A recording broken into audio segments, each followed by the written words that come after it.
All right, are we back to square one? Because now we have the PGA Tour issuing what looks like possibly even more suspensions against LIV golfers, and this time even extending it into content creators. But as much as on the surface there's been a lot of backslash, a lot of people saying this is a bad look for the PGA Tour, you do have to look at it from both sides. Is this the PGA Tour being consistent with their messaging across the board for everyone or not? We're going to weigh in that. We're going to debate it. But regardless, it is a tough look overall for the potential of any type of deal, because now we've got even more contentiousness, even if the PGA Tour did backpedal just a bit. We'll tell you what we mean in just a second. First, of course, I want to thank this week's sponsor, Titleist. And guys, if you haven't hit the GT, you have not hit the best driver of 2025. GT drivers represent the biggest technological leap in Titleist driver design, and they're available to try out right now at a Titleist fitting location near you. We had the opportunity of getting fit out at TPI. We tried all the driver heads, and it is truly a revelation when you put them in your hands and you see things like the consistent spin and consistent distance that you're getting out of these brand new heads. So go out, experience it for yourself. It's a brand new class of drivers, the Titleist GT, and you can learn more about each of the GT models, even schedule a fitting right near you at Titleist.com. Do not sleep on this one, guys. Go out and try it for yourself. So, Mike, I mean, are you a little bit shocked to see now the PGA Tour even going after content creators? I thought we were like getting past this. You know, I feel like professional golf was trying to adopt these creators. On the PGA Tour side, we've been seeing they're doing a great job. They're bringing these creator events. LIV stealing another play out of the playbook, which is smart. If something's working, do it. So I, applaud them for doing that and trying it. But it just feels like I'm getting so many mixed messages. We got Brooks Koepka at TGL. Are we close? No, we're not, because now guys are getting sanctioned again. Where are we, Jay? Where are we, Yasser? Where are we? Even missed messages directly from the PGA Tour, because don't forget, it wasn't that long ago we had this statement issued of saying that they want to bring them together. Jay issued the statement after meeting at the White House and saying that this is going to happen. Their intention is to bring all the best golfers back together. I'm paraphrasing, but he said something to that effect. And then now you see this. Now, one thing I will say, we'll get into the quotes in a second. The PGA Tour, as much as everything else was something that was statements issued directly for us all to digest, this is the PGA Tour is very quiet about this. This had to come out through kind of some sources and through the ranks that they were putting this pressure on creators and basically, threatening to suspend them from future PGA Tour events, right? Including things like the Creator Classic, but it was not a statement that was issued publicly. This had to be leaked. So it's interesting. It almost makes me feel like they're maybe not so proud of issuing this particular statement. Maybe. But I have to look, like I said, on the other side too.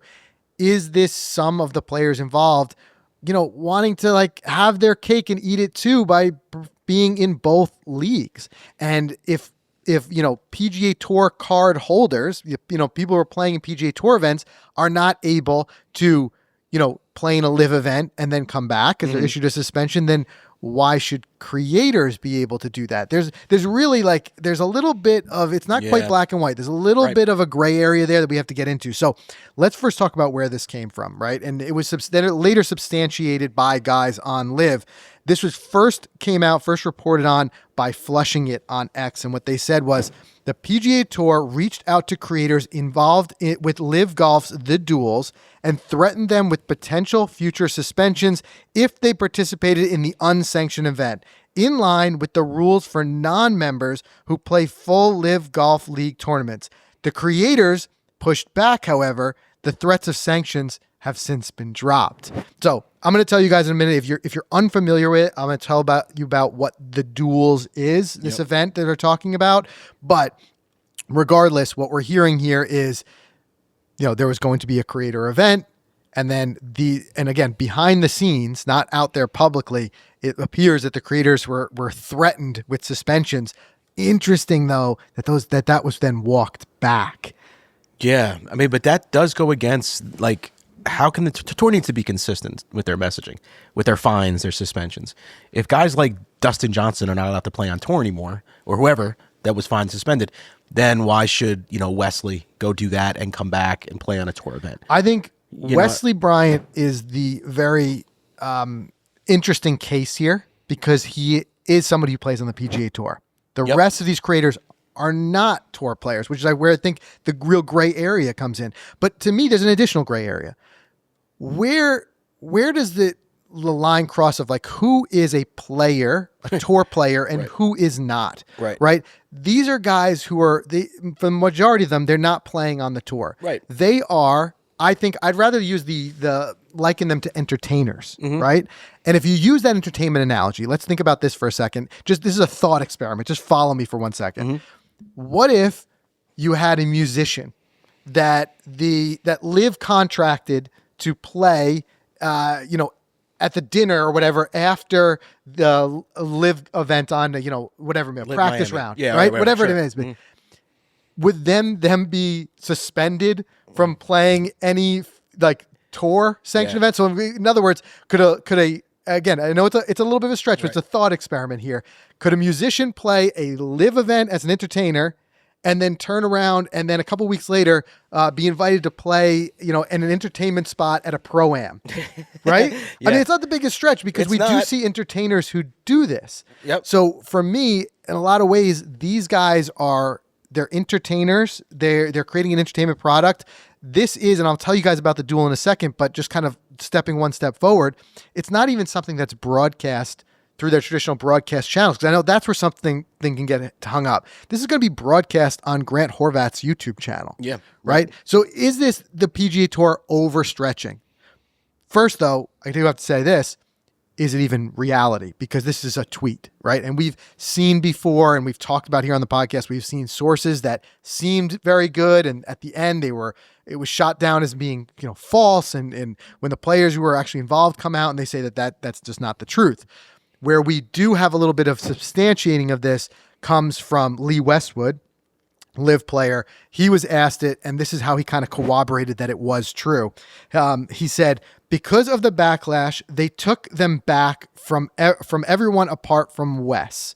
Obviously, they have to look consistent with this punishment or they'll be in a deep hole. So what he was talking about there, he was asked specifically about whether or not the PGA Tour had threatened these individuals, these creators, and whether or not that had be taken back.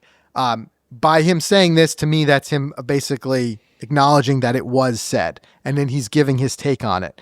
He said, though, that's the interesting part we brought up earlier, it was taken back or walked back for everyone except Wesley Bryan. So he's an interesting case. And he says here, and in a way, this is where, again, the PGA Tour, and I'd love to hear you guys' opinion of, is this the tour being consistent with their messaging and their punishments, or is this the PGA Tour trying to throw its weight around in yet another way and kind of overstepping its bounds and being a little bit too aggressive? But what he's saying is that if you take the case of Wesley Bryan, how do you have a guy who plays in PGA Tour events is then going to go and play in even though it's not a LIV tournament, it's still a LIV event. Yeah. Right? I hang my hat on the side that it's more of a entertainment product than anything else. But it is now a fuzzy line. Can he do that? Then can he come back and continue to play on the PGA Tour? Or does he get the same suspension as everyone else? Yeah, it's interesting. And why is it just Wes? George Bryan's played in the last two Bermuda events on the PGA Tour. That's true, He's too. technically a part. But I believe no tour he card. played under, yes, you're right. He did play under a sponsor's exemption, right? No tour card. But you're right. Like, could it be that any of these guys that, even let's say Fat Perez is going to all of a sudden get his tour card, would he have a suspension over this? Yeah, would he get suspended? Right. And another thing I want to know is, what do you think Grant got to host these videos? You know what I mean? And I would say, first I want to say why him and why host it on the channel, but he is the biggest creator of the bunch, million subs, right? But it just blows my mind that, what do you think LIV, I don't know, what do you guys think? What did he get? What do you think he got for this? Or is it nothing?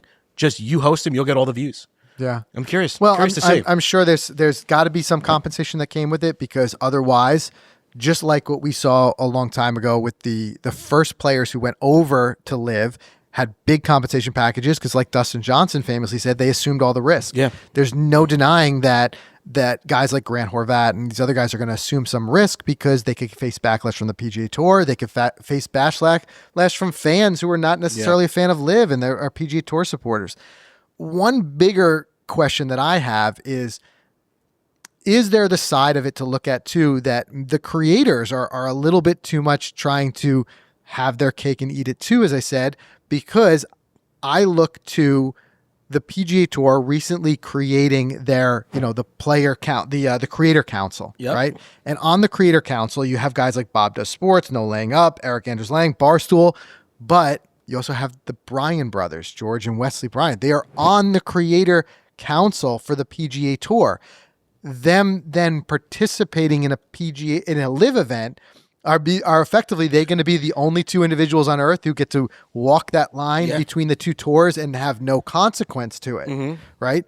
That is a tough one. And I understand to a certain extent, I do understand, so long as the game is remaining divided, the PGA Tour could, as Lee Westwood pointed out, could put itself in a little bit of a hot water sticky situation where they look hypocritical if you allow these guys to be doing creator events or that intimately involved, that you're on the creator council. You are then at that point, someone who is giving advice and helping direct the PGA Tour's direction when it comes to working with creators. And you're also with LIV. So there's a certain degree where it's like, I could see some players and others getting upset for that. But where do we separate the line of what is creator and what's not? And even more so, I think the bigger picture here is it just proves, and we say this every single week, and it's such a darn shame that the game continues to be divided, that this even has to happen. That we can't arrive at a deal where we don't have to pick sides. At the end of the day, like we're operating within these current rules and we're speculating on whether these guys have to pick sides, whether that be from the tour side or the creator side, or look hypocritical. But what if we lived in a world where you didn't have to? What if you lived in a beautiful world where, guys like George and Wesley Bryan could create some really great, events and playing events for the PGA Tour and for LIV. And who stands to benefit from that is, as we keep coming back to, is us, the viewers, who get to be entertained by the fact that we're seeing, our favorite, whether it be players or creators, being able to participate in both types of events. I just think that whole beautiful world scenario can exist because the PGA Tour was so strict in the beginning with these fines and suspensions that I agree that they probably have to stay consistent with their message. They can't just kind of flake off now. And I'm curious why the creator part was walked back. Those sanctions were dropped. I'm curious behind the scenes of what happened there. There's so many people involved. You got Chad Mumm with his Creator Classic, and now you're going to keep my guys from coming and playing in the next one, which is in a couple months. Yeah. Like, the whole thing's going to fall apart. I think it was largely walked back because I think the same reason why you didn't see it, a public statement by the PGA Tour, is I think they know how contentious this looks, and it's going to continue to hurt any negotiations. Sure. And I also think there's the fact of, if you start to get into the line where you're suspending non-tour players, it starts to, like I said, it's a slippery slope into a lot of other things. And like, at what point does the involvement with the PGA Tour begin and end, right? I think George and Wesley are a unique case because they are guys who have actually played in PGA Tour events. And that's where, if they don't enact the same type of consequences on them that they do other tour players are going to come out and say, this is not fair. But when you get a guy like Fat Perez, you know what I mean? Or Grant Horvat, who do not play in PGA Tour events. They are not professional golfers in that realm, right? Right. That's where you start to suspend those guys. I think it starts to look like the PGA Tour really overstepping their, authority. I say don't suspend them, but just don't let them play in the next Creator Cup. Which is also totally possible. That's fine. You could also very quietly we don't want just you here. not invite them. Right. Oh, they're not on the list. Busted Jack was in the first one. They're not in the second one. Yes, no one knows which why, they could do. But I do think that overall, it's just not a good look. So let's do this. Let's do a quick word from our sponsor. Then I want to come back and I want to talk about exactly what this Duels is. Talk about some of the teams so we can see some of the more players involved, and then really weigh in, like I said, is this a fair thing that the tour is leveling against these players, and how ultimately should LIV respond, if at all? All right, guys, it's already changing the game on tour, and now it's ready to transform your game. So many players, guys like Justin Thomas, they're switching to the Hyperflex golf shoe from FootJoy. We have switched to it. We absolutely love it. A terrific blend of athletic style, flexibility, and stability. I mean, I took them out played a bunch of rounds with them already this year. Absolutely love them. I've been talking about it nonstop on the show because I am passionate and excited about a golf shoe this year. It's comfortable. They look great. They've got this true fit system that allows you to lock in and grip it and rip it with confidence when you're on the course. And the color patterns, guys, they just pop out there.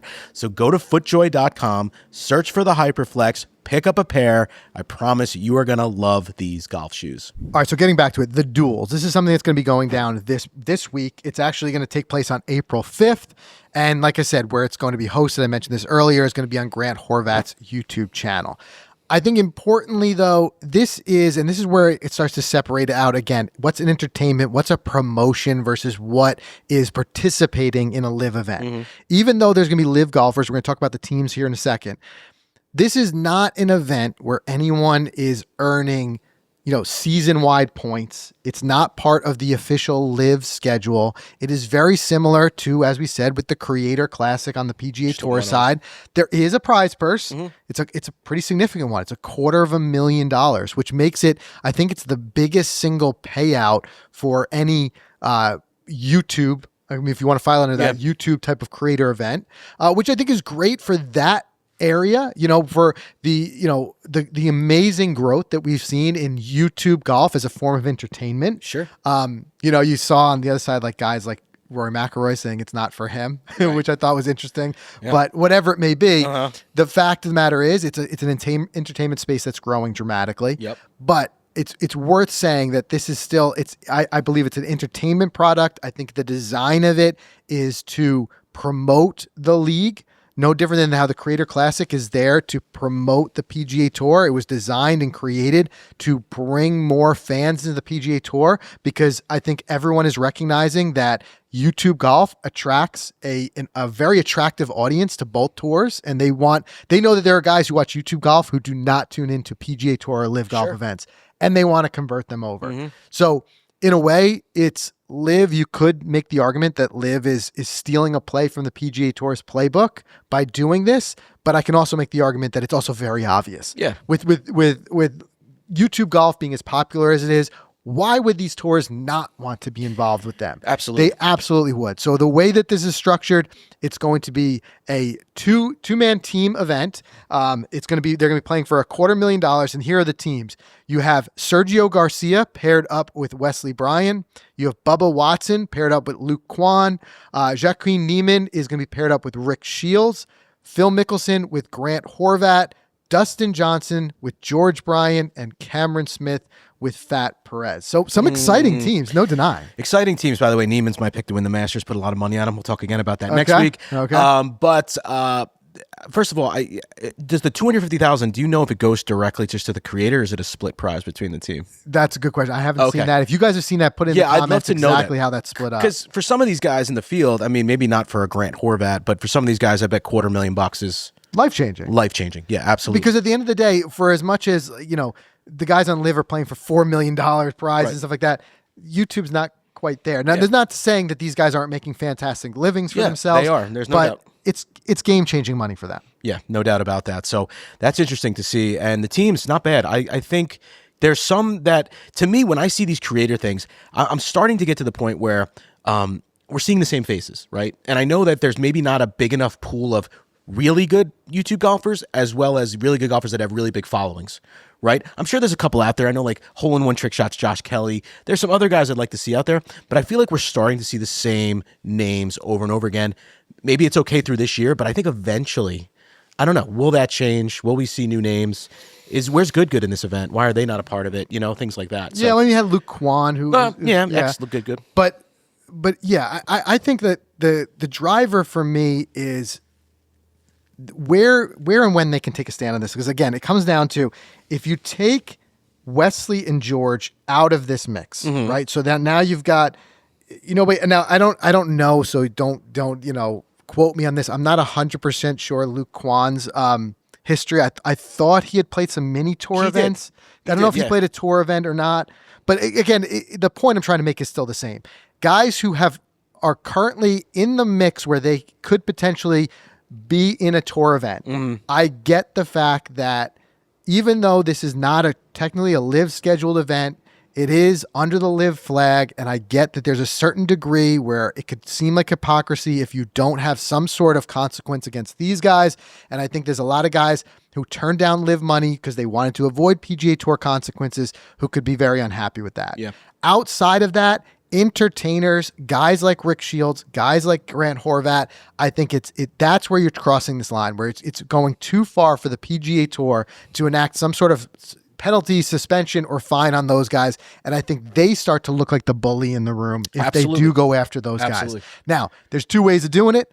There's the very outward facing where you could say publicly, or at least in a way that it's outward enough that it gets leaked, that if you participate, the consequences that you'll be suspended and you're putting in their face, versus the other way where, a silent blacklisting, which I think that there's no creator on the planet who isn't somewhat at least aware of that, with how contentious things have been between the PGA Tour and LIV. Right. I think any of these guys, even a guy like Rick Shields, who was one of the first big names to really throw his hat in the ring with LIV, you didn't see the PGA Tour outwardly coming out and saying, Rick, we're done with you. Right. But you got to know that there's got to be a thought in Rick's mind that I may be quietly blacklisted. Yeah. I may no longer get an invite. Now, he interestingly was not invited to be part of the Creator Council, which I think is interesting because I think that's a guy they would think normally the PGA Tour would lean towards. The guy with the biggest YouTube following, Mr. YouTube himself. I would think that he would be a guy with a lot of experience and somebody who the PGA Tour could go to.